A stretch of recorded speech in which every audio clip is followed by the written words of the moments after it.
Spoiler Against the God episode 8. Setelah menyerap benih dewa iblis jahat, Yunce telah berhasil naik ke tingkat Naschen Profound tingkat pertama.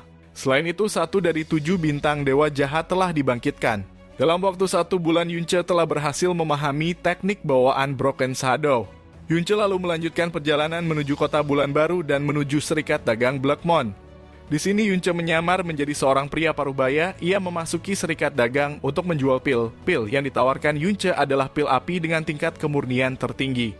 Penjaga toko kaget dan menawar dengan harga tinggi. Kemudian Yunce mengeluarkan inti dari naga api di tingkat King Profound.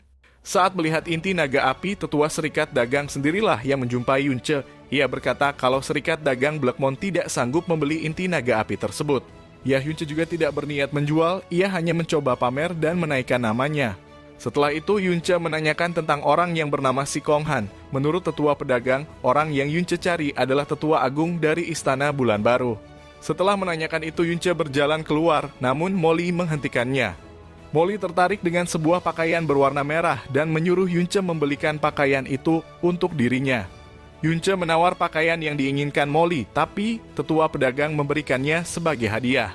Setelah itu, Yunce lanjut menuju Istana Mistik Bulan Baru. Ia ke sana karena disuruh oleh kakeknya menemui Si Kong Han.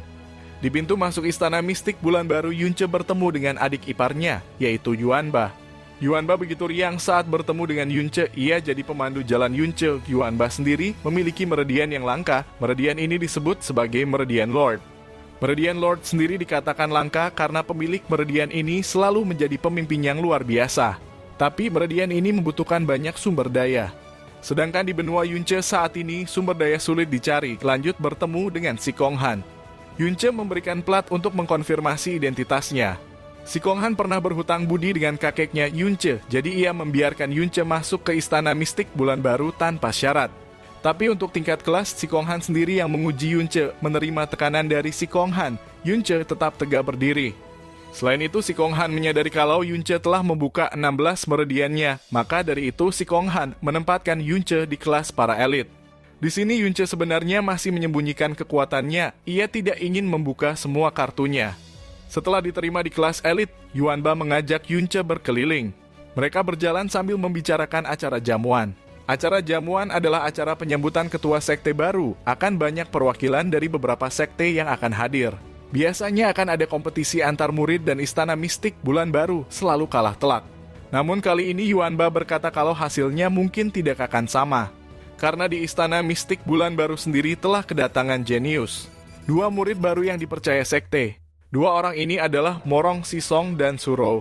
Surou baik hati dan lemah lembut, tapi Morong Sisong ia licik. Baru awal pertemuan ia sudah bertentangan dengan Yunce. Nah, di sini dulu guys. Terima kasih sudah menonton dan sampai jumpa.